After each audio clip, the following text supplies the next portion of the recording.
and welcome back to Cut the Cake. We are your real talk podcast about all things wedding planning for engaged couples and wedding industry professionals in Australia. My name is Tanya. I'm the owner of the Event Wanderer Co. And as always, I am joined by my fabulous co-host, Mel from Melly Creative. How are you today, Mel? I am good. We're doing this in real life. I know, and being recorded in real life as well. So yeah, if you're watching on YouTube for the first time, if this is the first time we've done this is very exciting indeed. So yay.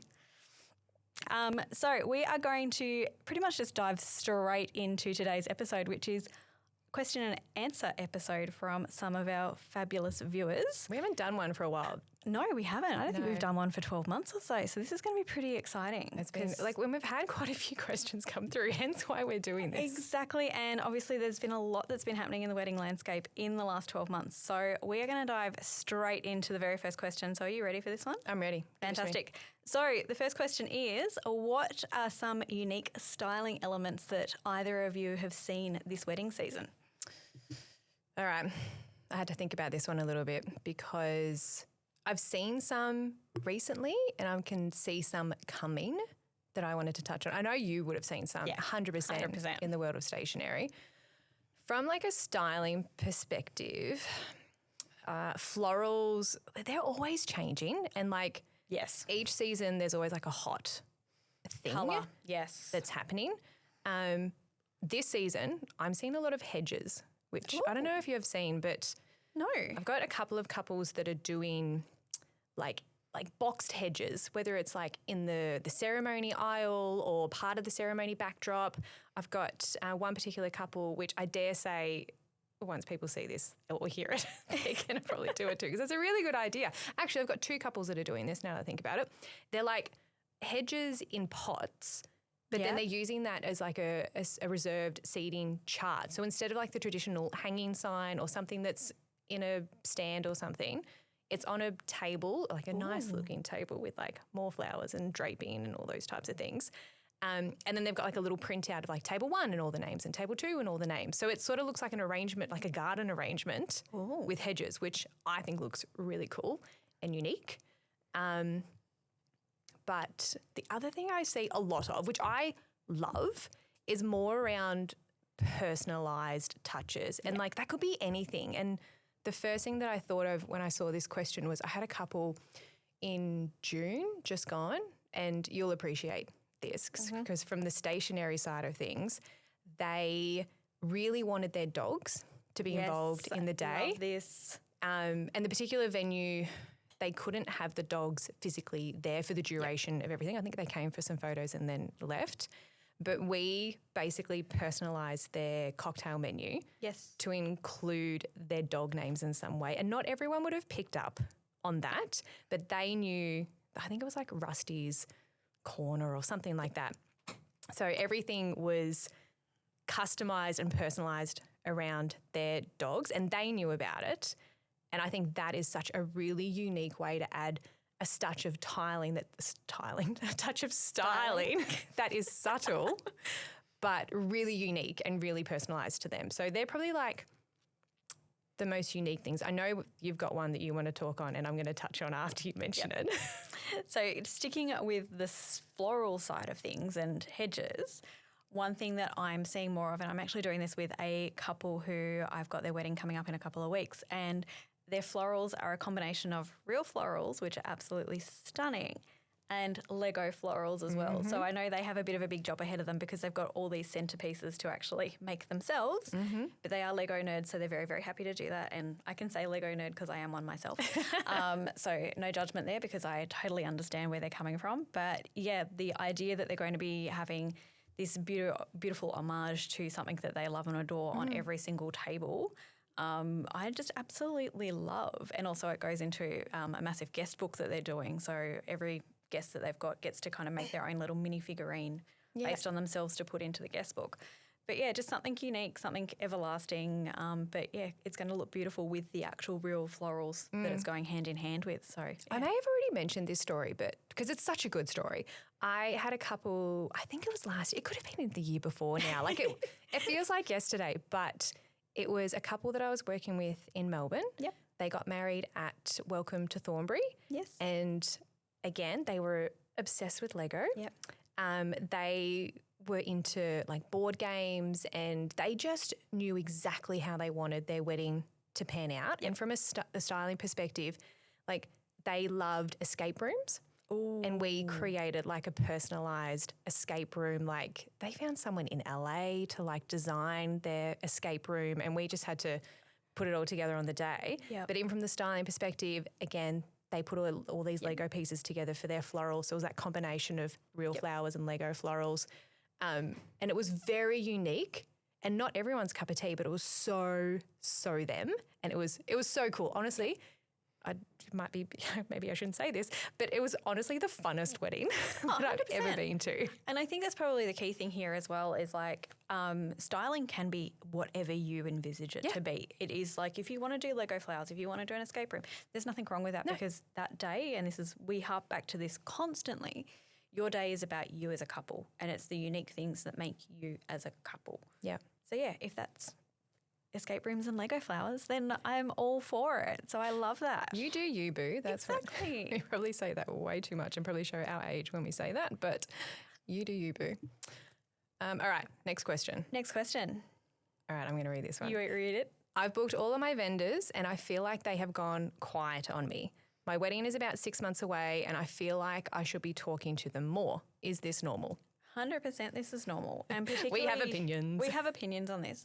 And I think, and you might agree with me too, it also depends on the time of the year that we're actually talking about. Totally. If you're talking about your wedding being in, say, January and you're not talking to your vendors in, say, August, I would not be alarmed because you're about to, particularly here in Australia, you're about to go into wedding season and they are going to be flat out. And your time will come and every vendor, we both do this as well, every vendor will have their own timelines that they work to. Totally. And they will start working on your particular big day at a designated point in time. Now, that doesn't go for every vendor. There are other vendors that are going to be needing to talk to you 6 months in advance, 9 months in advance. So it does come down to what we're talking about, like celebrants, for instance, venues, all that type of thing. But if all your vendors went silent on you 6 months, I wouldn't be too worried. But yeah, it's just there are a few critical ones that you would want to be having conversations with. My experience and what I do say to all of my couples that I work with, what you need to just keep in mind, yes, your wedding is important. Yes, vendors, you've booked these vendors for a particular reason because you love them and they love you. Yep. But they're not you're not their only client. 100%. So there are multiple weddings that vendors are working on throughout the year. And most vendors, as you say, work to timelines and stuff. And 100%. because when I work with couples, like I'm talking to them like pretty much every week kind of thing. So as we're getting closer to the wedding date, I kind of just word them up and say, look, you're probably going to start hearing from your vendors anywhere between like 4 and 6 weeks before your wedding date because that's when they're going to start focusing on your day because prior to that, they're focusing on couples' weddings that are before yours. Yep. So it's not that like they're not ignoring you. They're just focusing on what they need to focus on in that timeline that they need to do it. But full warning to anyone that's listening and you've got your wedding coming up, if your wedding is coming up from that sort of 4 to 6 week period, you are going to get inundated with emails, asking final questions about your wedding. They're going, now it's time to start talking about your wedding. Let's book in a call. You're going to have so many calls leading up to your wedding day. So just be mentally prepared for that because it does come in hard and fast.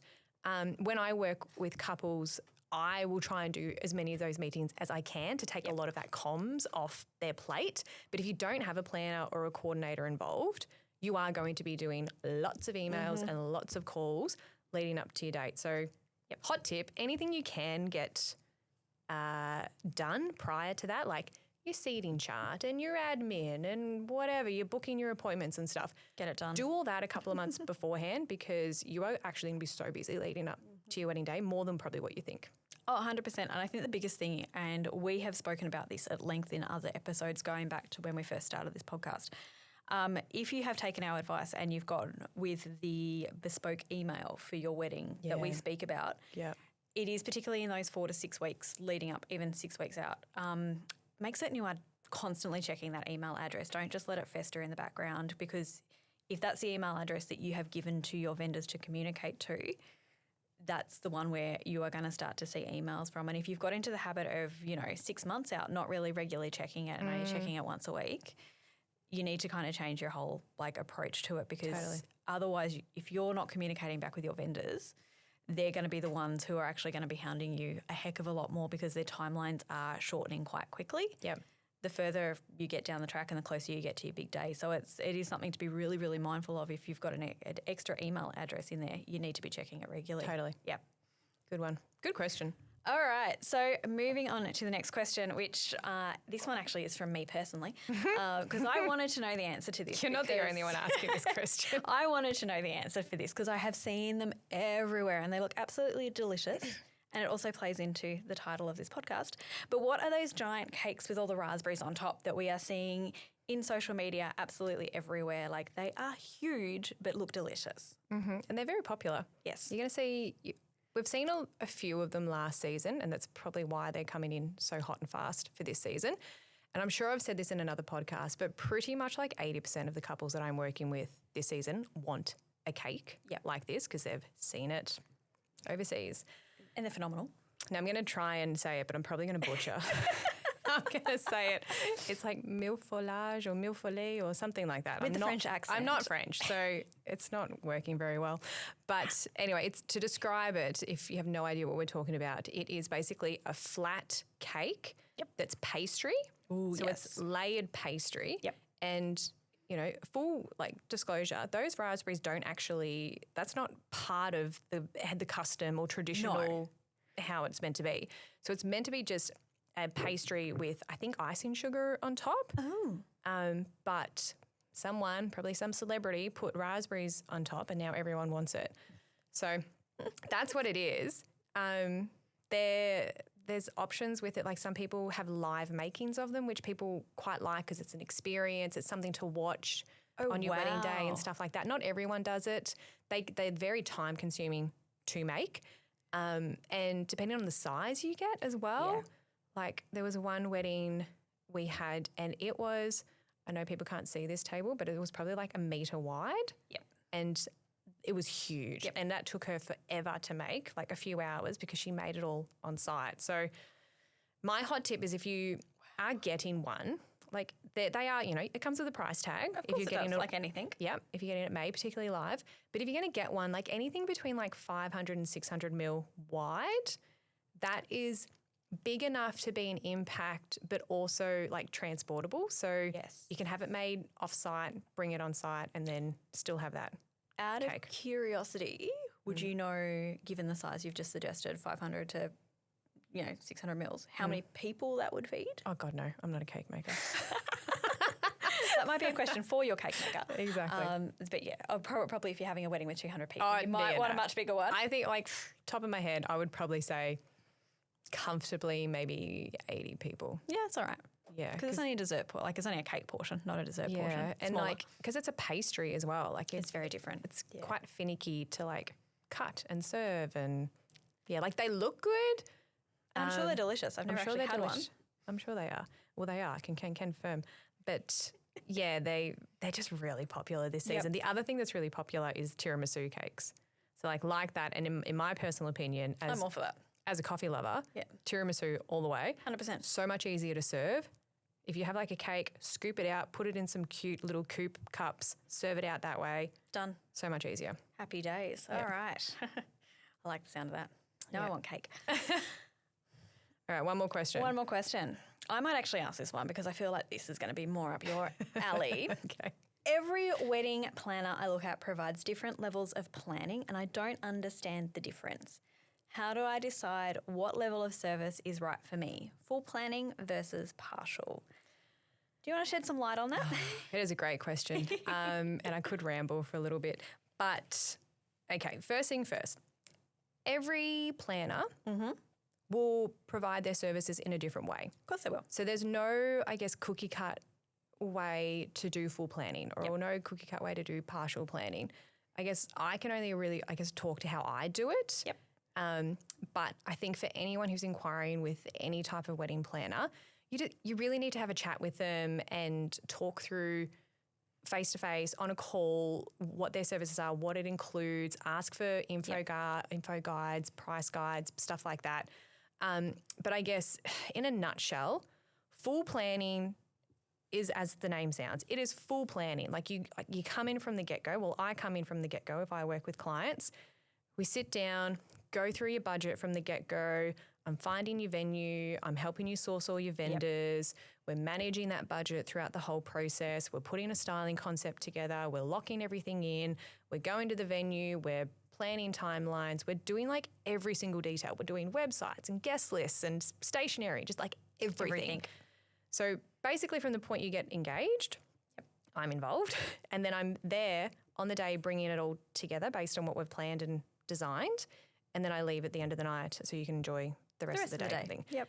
Partial planning is that to a degree, but in my services, it's without venue sourcing. Yep. So what I find is a lot of couples will either acknowledge from the get-go that they need help, so I come in and do full planning, or they've got no idea where to start, or they just need guidance and they want that professional help from the get-go, or they start it thinking that they can do it themselves, which, you know, go you if you can. Some people get halfway through and go, this is actually a lot more than what I thought it was going to be. I need help. And then I come into the picture at that point. So I think full planning is good for people who want guidance from the get-go in all aspects. Most people that I work with, like they work full-time, and like wedding planning is a full-time job, hence why I do it full-time. Exactly. So it's not a hobby like to do if you are working full-time, and it takes time and effort, and there's a lot of things to consider.